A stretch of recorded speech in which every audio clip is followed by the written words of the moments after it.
Either way, you're gonna go wrong.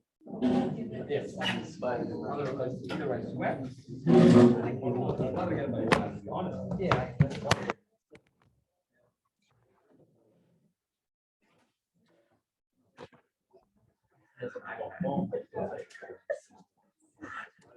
I think he was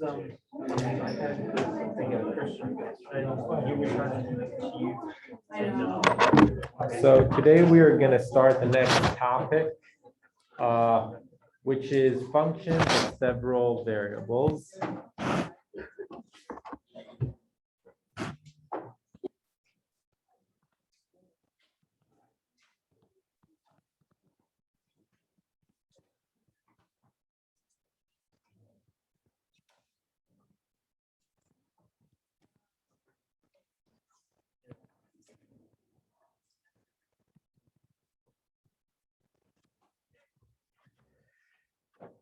Okay, so what is a function of several variables?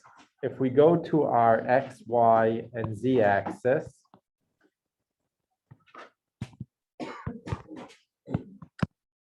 we can ask, so until now, for example, we had a surface which looks something like z, let's say, is equal to x squared plus y squared. Now, this surface looks something like this, paraboloid. And instead of setting z equal to x squared plus y squared, we can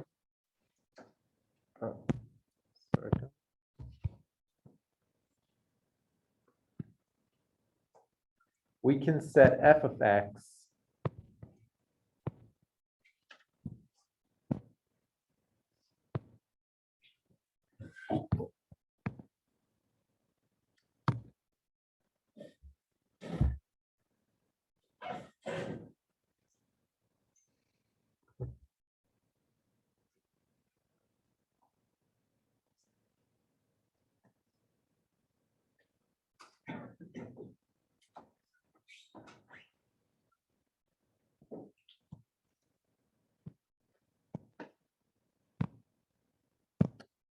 So we can set f of x comma y to be x squared plus y squared.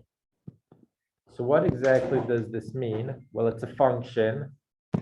And instead of having one variable, which we've seen so far in Calc 1 and Calc 2, it now has two variables. So previously we've seen something like f of x, let's say, is equal to x squared. And what does this mean? It means if I take some number and I plug it in for my for my x, so f of 2 is equal to 4, f of 1 is equal to 1, and so on.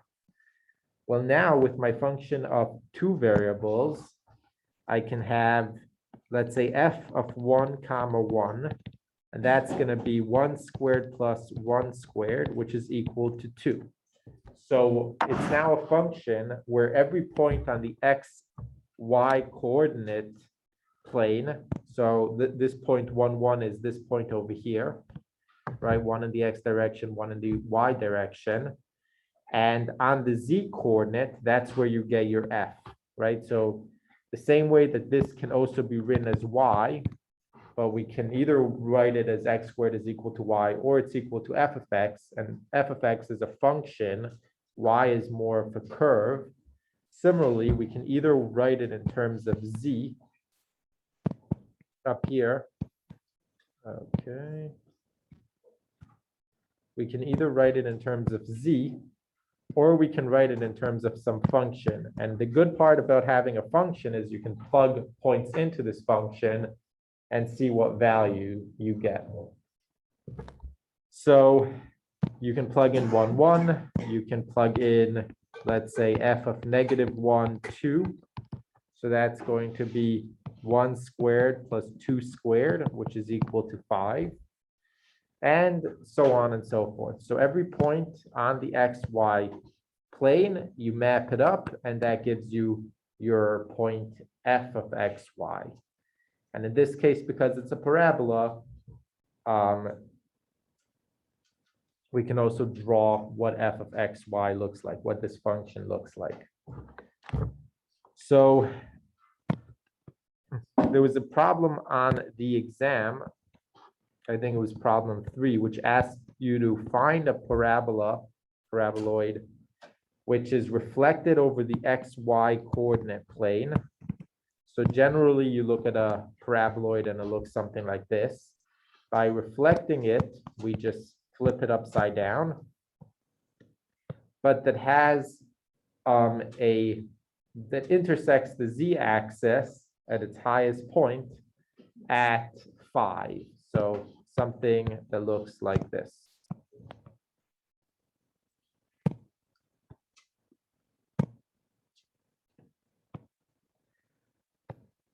So this is what you had to draw. And first the surface had the form z is equal to negative x squared minus y squared, right? We need both of the parabolas to be flipped over, but then it needs to be up by 5, so you need to add 5. And this is what this surface looked like.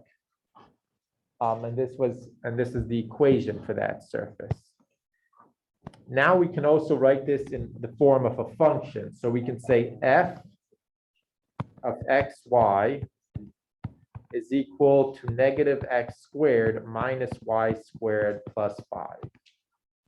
And now it's a function where we plug in numbers for our x and y. So we can take, let's say, f of 1, 1, and ask what is this? Well, that's going to be negative 1 minus 1 plus 5, which is going to be 3.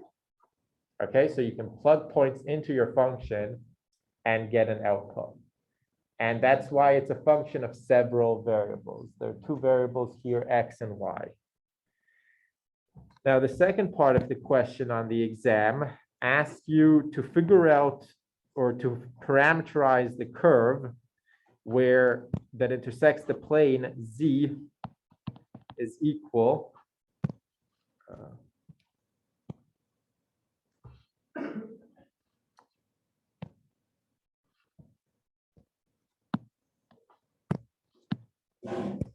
z is equal to 1. So that's a plane that goes here. That's this plane at z equal to 1. And it creates this curve right over here. And that curve is a circle, right? For a paraboloid, every plane that intersects it horizontally creates a circle. And in order to solve this part of the question, what you had to do is you had to say, well, if z is equal to 1, let me plug 1 into z and see what happens. So you plug that in over here. 1 is equal to negative x squared minus y squared plus 5. And then you move the 5 to the other side. So you get negative 4 is equal to negative x squared minus y squared.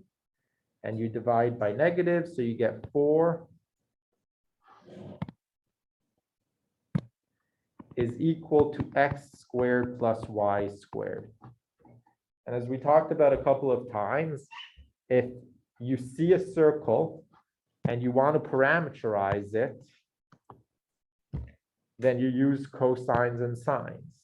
So our curve has the form r of t is equal to 2 cosine of t, 2 sine of t, and then you have to remember that you're at the level 1 in the z-axis, so 1. And t goes from 0 to 2 pi, right? You have the entire circle and you parameterize the entire circle. Some people, for example, tried to use square roots. So let's say you say something like r of t is equal to t. And then, okay, if x is t, you move the y to the other side. and you take the square root, so you get the square root of 4 minus t squared for your y. The problem here is that you need a plus and a minus to get the upper part of the curve. So here's your circle. Let's imagine that this is going to be the drawing of this circle over here. So you need to capture the upper part of the circle and the lower part. If you only had to capture the upper part, then a square root would work. But if you need to get the whole thing, well, this isn't exactly the description of a curve. Which one is it? Where are you? Here or here for your t? You can't do both plus and minus. So this actually does not work. So when you see a circle, think cosines and sines, right? That's what cosine and sine were meant for, to capture circles, either the unit circle or a circle with some radius.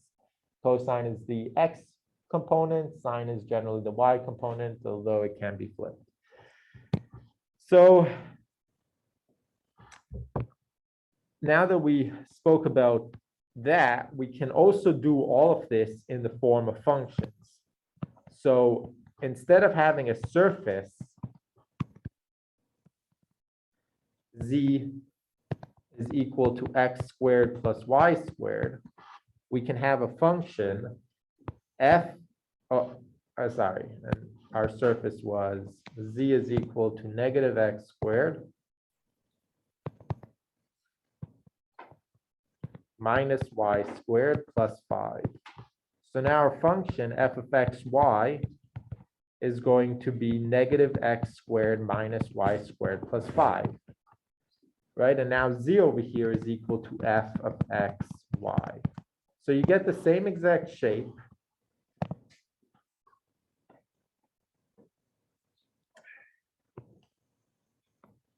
which is your paraboloid. Any questions? Okay, so something that you can ask about functions is to find their level curves.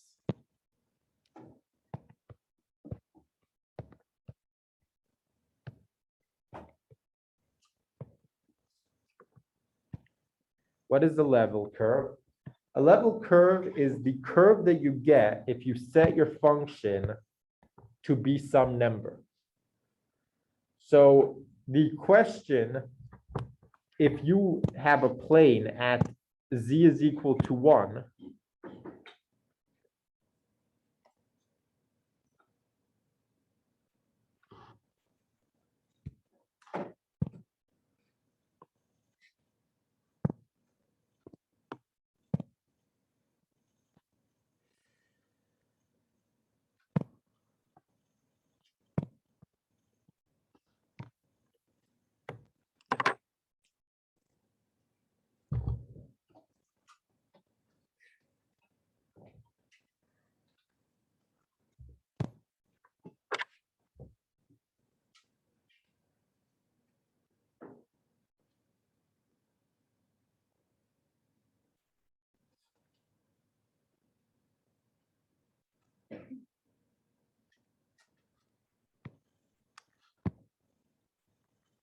so the question that you were asked is, what is the curve that we get if we set z is equal to 1?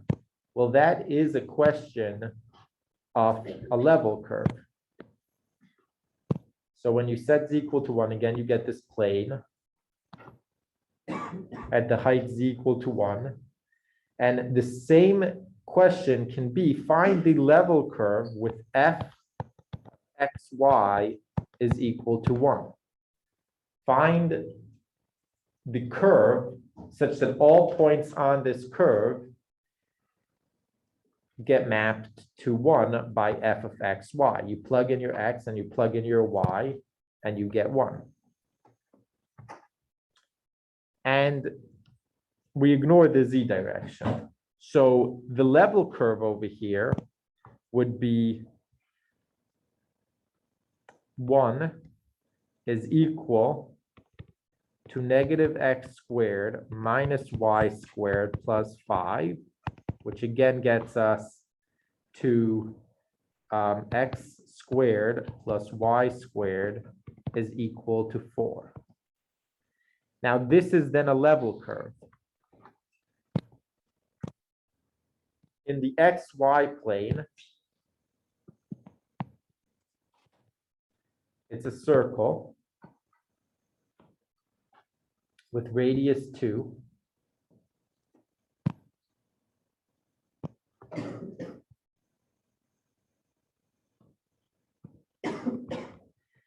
And it's the set of all points that if I plug them into my function f of xy, I get 1. So let's try 1 point. So 1 point on the circle would be this point over here. And it's the point 2, 0. So let's plug 2, 0 into my function. So f of 2, 0 is equal to negative 2 squared minus 0 plus 5, which is equal to negative 4 plus 5, which is 1. So you get 1, right? We're looking for the set of all points such that if I plug them into my f, I get 1. So that's what it means to be a level curve. So this curve in the xy plane, we can think about it as this curve over here, some curve over here in the xy plane, such that all points in this curve, when mapped by f of xy, get you to 1. So another example would be this point over here. And this is the point 0, 2. So f of 0, 2, again, will be 0 minus 4 plus 5, which is equal to 1. So that's what it means to be a level curve. Any questions? Okay.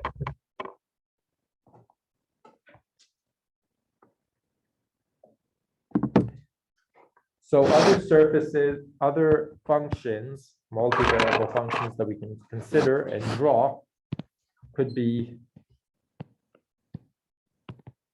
and this will be similar to what we've already done, f of x, y is equal to 2x squared plus 2y squared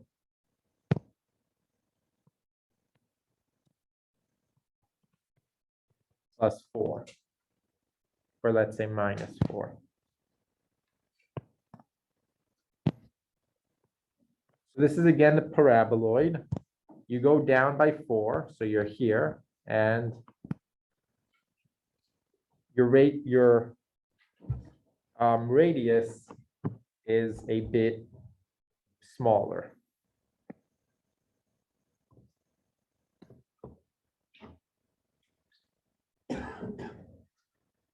Any questions?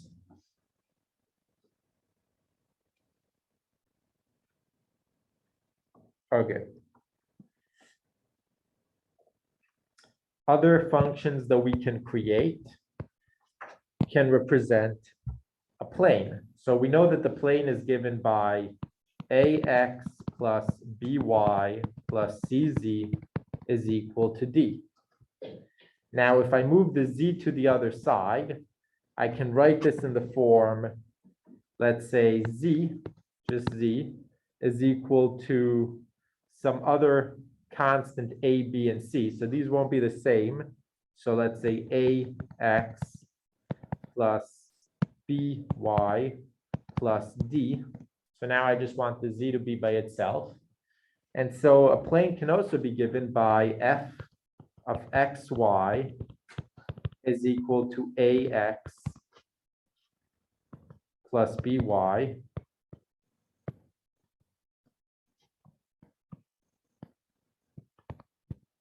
plus d. So for example, we can look at f of xy is equal to 2x plus 3y minus 1. And we can ask, what is the point when I plug in the point 1, 1, what do I get? Well, I get 2 plus 3 minus 1, so 4. How about when I plug in negative 1, 1? So we just plug that in.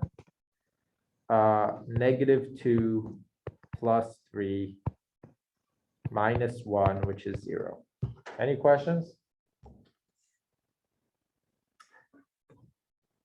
And this function will again look like some plane. So maybe something like this.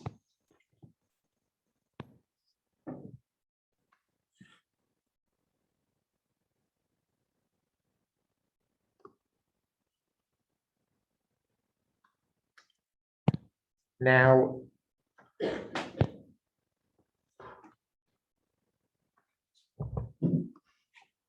when we are given a plane, so let's do some different plane. Z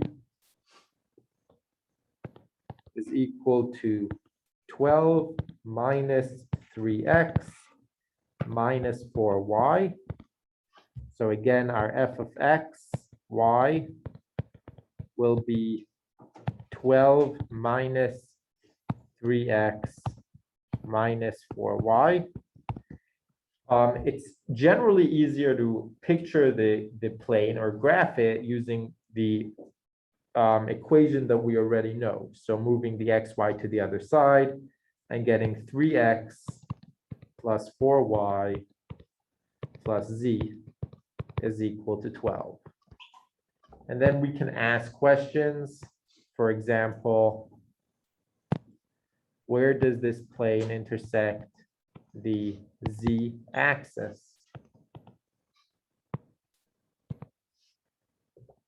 So the plane intersects the z-axis when both x and y are equal to 0.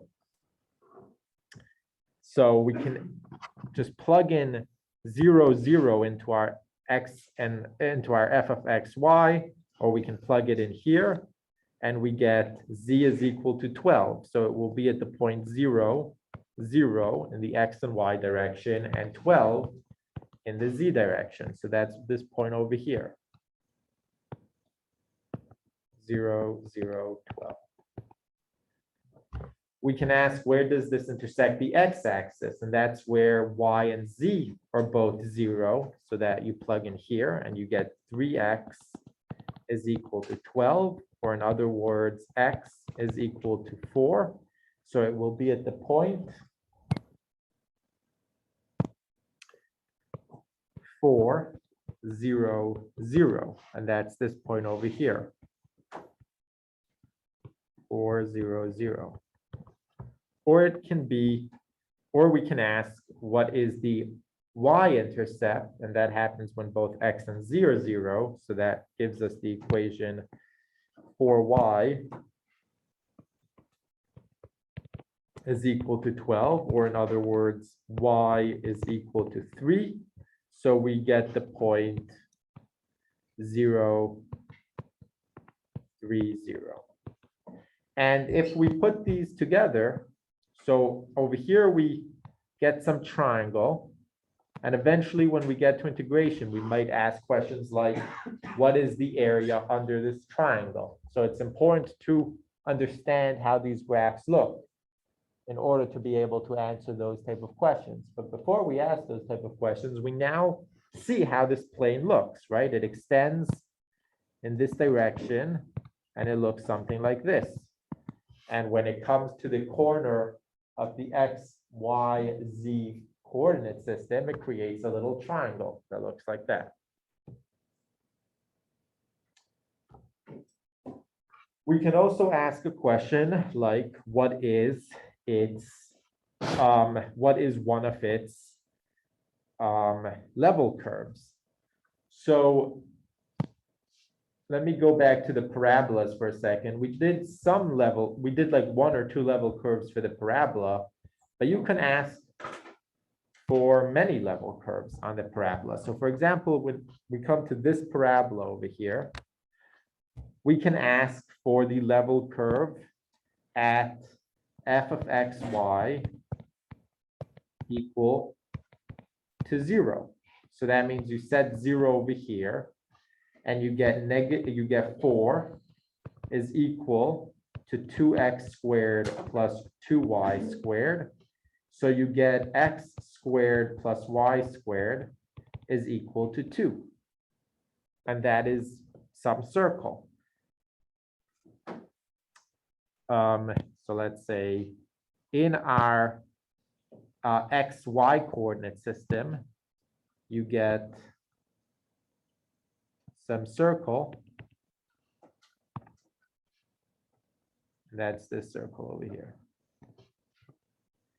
So that's one level curve. Now, what if I set this equal to 1? So let's say I say I want my f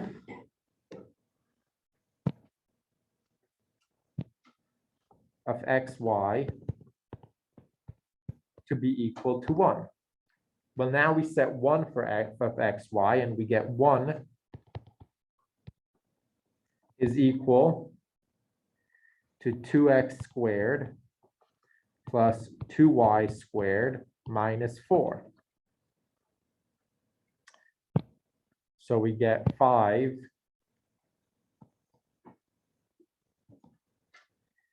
is equal, 5 over 2 is equal to our x squared plus y squared. So that's another level curve. And now the radius of this level curve is a little smaller.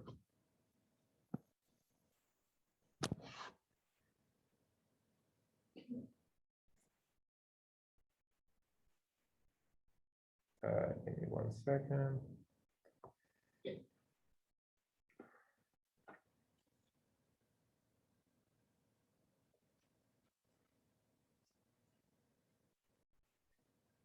Oh, sorry, it's big. So now it looks something like this. And that makes sense because you went up a little on this paraboloid. So at 0, you're down here, let's say. Your radius is, certain length. And now you went up a little, so your radius just grew by a certain amount. So that would be the level curves of this paraboloid. Any questions?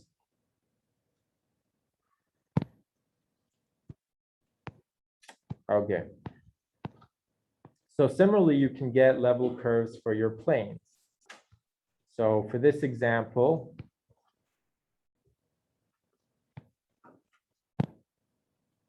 if you had 3x plus 4y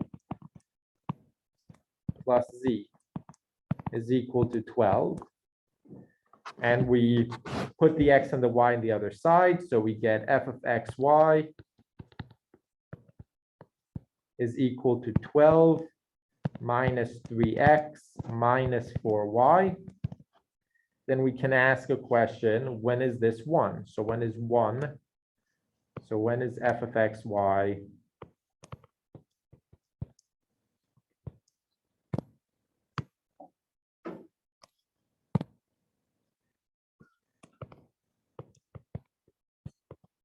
equal to 1? Well, that will be when I have 1 is equal to 12 minus 3x minus 4y.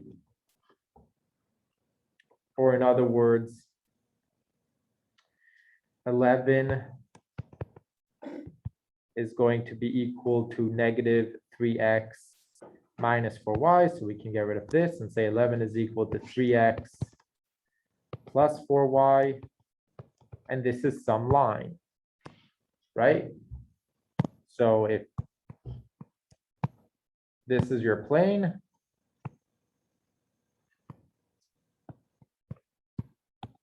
then at z is equal to 1, if we want to know what are all the curve, what is the curve that gives us z is equal to 1, it will be some line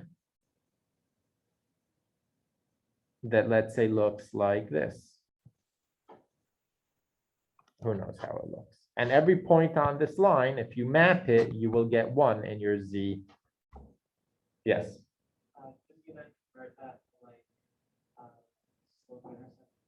Yeah, you can turn it into a normal line and draw your XY plane and figure out exactly what this line looks like and then redraw it here. And that will give you more information about your plane. And you can do this for many different level curves. You can do it for 1, 5. So that's what we mean by level curves.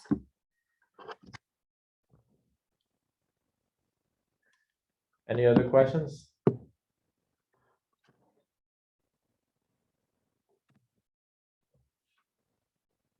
Okay.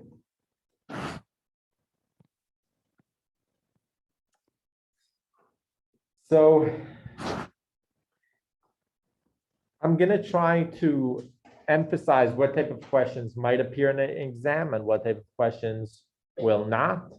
None of these questions will appear directly on an exam, but you might be asked to integrate something, and along the way, you might need to solve a level curve, for example. I don't think someone will ask you, find this level curve.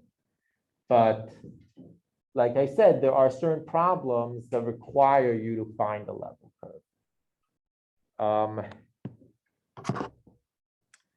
So another thing that is important to know but will not appear on an exam is the domains of different functions. So let's say if I tell you, okay, my function f of x, y is equal to the square root of x plus y. Find the domain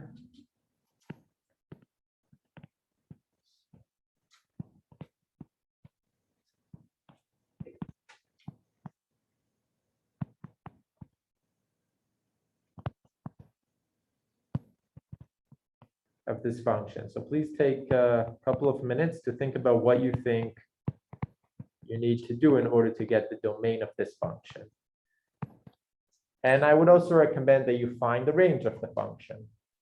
So find the domain and the range of this function.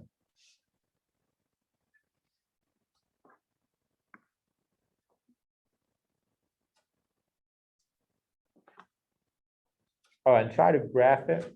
So graph the domain in the XY plane. So what are the set of all the X's and all the Y's?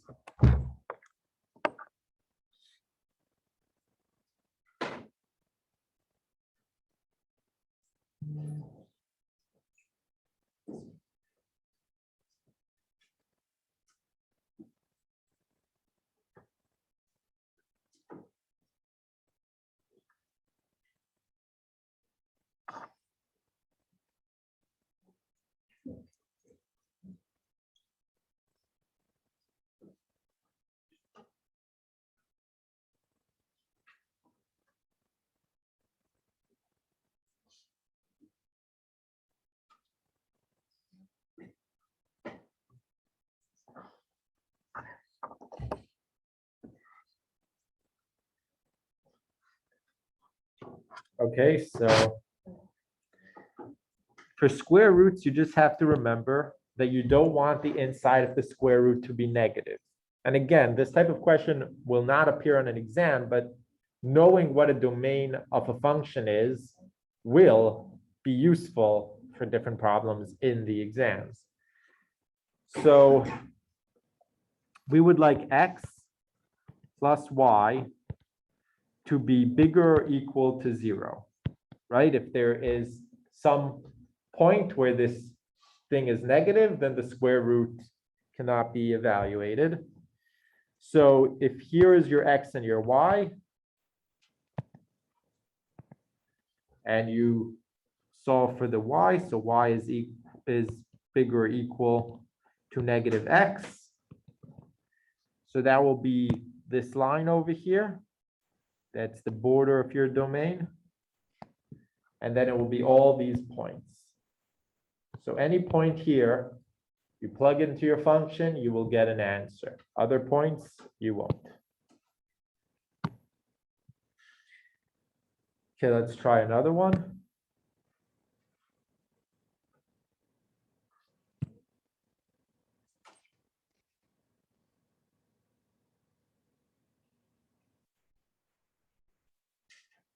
So the next one is going to be f of xy is equal to the square root of x plus the square root of y. So in this case, we want x to be bigger or equal to 0, and we want y to be bigger or equal to 0. Oh, and for the other function, the range goes from 0 to infinity, right? You can't get negative numbers. So in this example, we want x and y to be bigger than 0, which means that if we go to our xy coordinate system, and I would recommend that you start getting used to drawing these little xy coordinate systems to represent certain aspects of your function. It's hard sometimes to see three-dimensional functions. It's easier to see them if you find a level curve or two, and that's what this is useful for. So now that we have our domain, we can say, okay, if I want my x to be bigger than 0 and I want my y to be bigger than 0, then this is my domain over here. Let's do another problem. So ln of 9 minus x squared minus 9y squared. This is again multi-valued function equal to f of xy. And we want to know what is its domain. So we know that ln cannot be evaluated in a domain which is less than 0. So we need 9 minus x squared minus 9y squared to be bigger and strictly bigger than 0. And that tells us that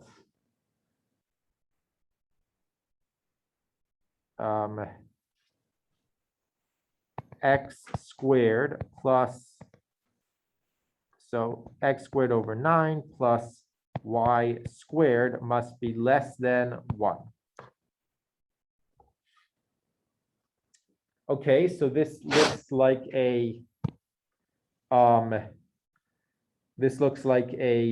ellipse. So let's draw our xy coordinate system.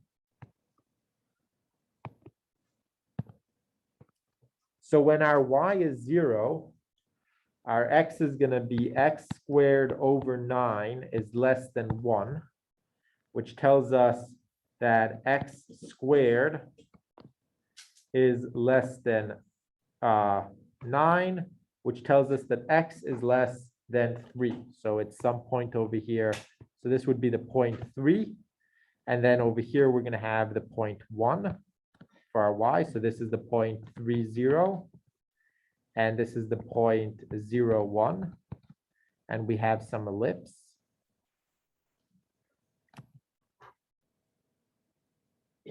And all the points in the ellipse are in our domain, right? Because it's all the points that are less than 1, right?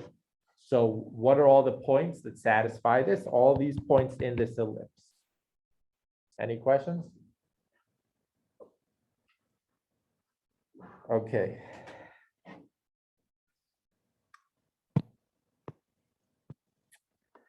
So we won't see these very often, but we might see functions with 3 variables, f of x, y, and z. And your domain now is 3-dimensional, and your range is an extra dimension. So this is some surface in a 4-dimensional space.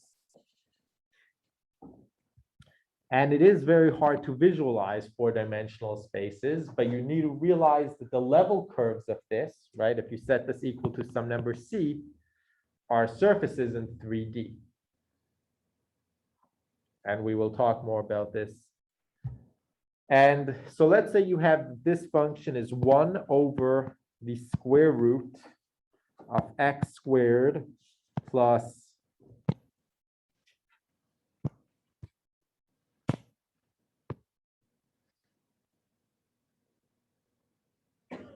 x squared plus y squared plus z squared minus 16. And again, we would like to know the domain of this function. So the domain of this function on the bottom for the square root, the bottom part has to be bigger or equal to 0, but because we're dividing by this thing, we don't want it to be equal to 0. So it's going to be the set of points x squared plus y squared plus z squared minus 16, such that these are bigger than 0. That's going to be the domain of your function. And if you take the 16 to the other side, we have x squared plus y squared plus z squared is bigger than 16.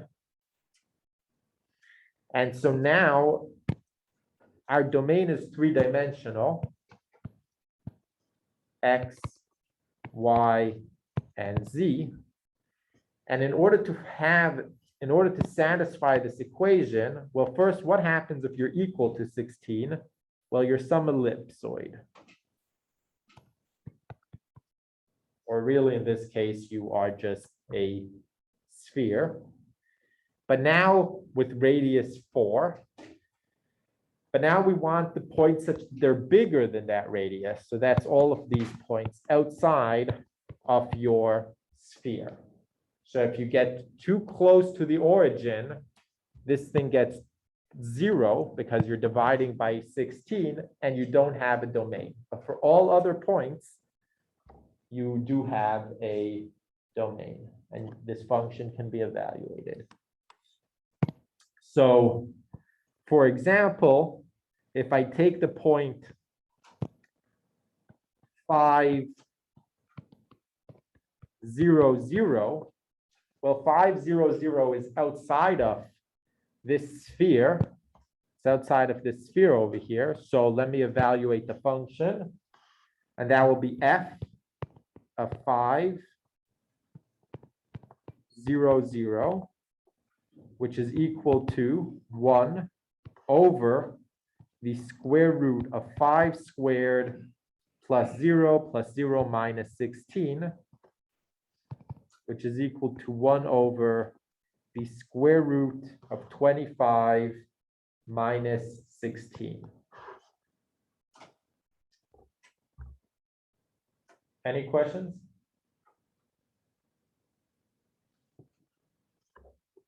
Okay. Wait, so at 0.500, it's just over 1/3. Yes. Wait, what? And it just asking to solve what's the question asking? Well, one of them was what was the domain, but this question was at this point, 5, 0, 0, what is the function valued at? Oh, okay. So this has 3 variables, an x, a y, and a z, and it spits out a 4th variable. We can call that w. So it's some surface in 4D. You plug in your 3 variables and you get your answer. Any questions? Yes. So if you have one of these functions of 3 variables, and then like if you set it equal to one number, it's like a hyperbolic parabola, but if you set it equal to another thing, it's like an ellipsoid or something. I believe so. I wouldn't be able to construct it, but I believe so, yes. And you can set this equal to something. So you can say, okay, where is this equal to, let's say, 1/3? Give me all the points so that when I plug in my x, my y, and my z, I get 1/3. And then you can solve this, move them to the other side. So let's do that. So that would be 3 is equal to the square root of x squared plus y squared plus z squared minus 16. So 9 is equal to x squared plus y squared plus z squared minus 16. So you move that to this side and you get 25. And so this is a sphere in R3.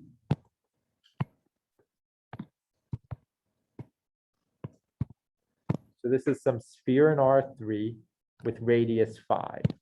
So it's a sphere outside of this sphere, right? The domain only goes up to this sphere over here. Inside of it, there isn't a domain.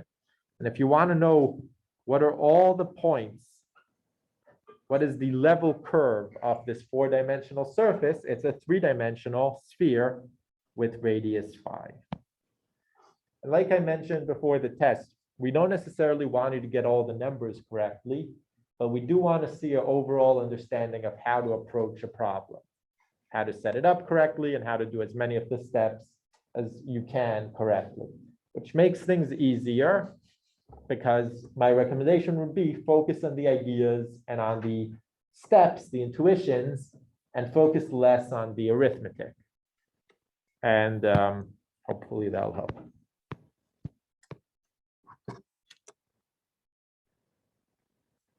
Any other questions about this problem?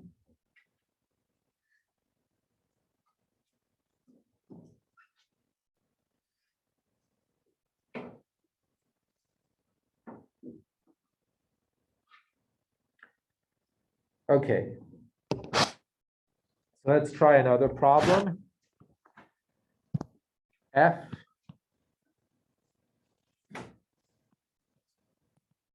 of xy is equal to the square root of x squared plus y squared. So we know that this is a cone.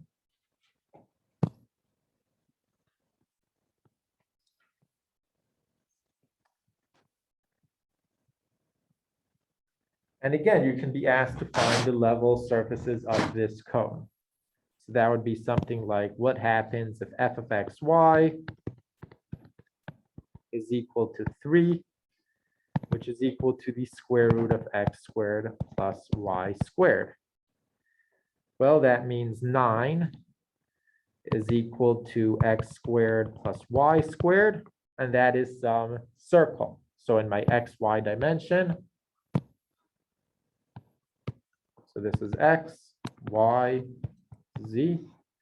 So here's my x and my y. I get some circle with radius 3.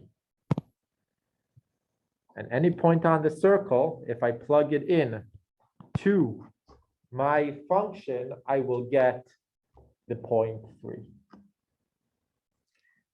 What about f of xy is equal to 0? Well, that is the square root of x squared plus y squared is equal to 0. And that's just a point. So that's the level curve for the value 0. And you can find the level curve for the value 1, square root of x squared plus y squared. So that's this circle.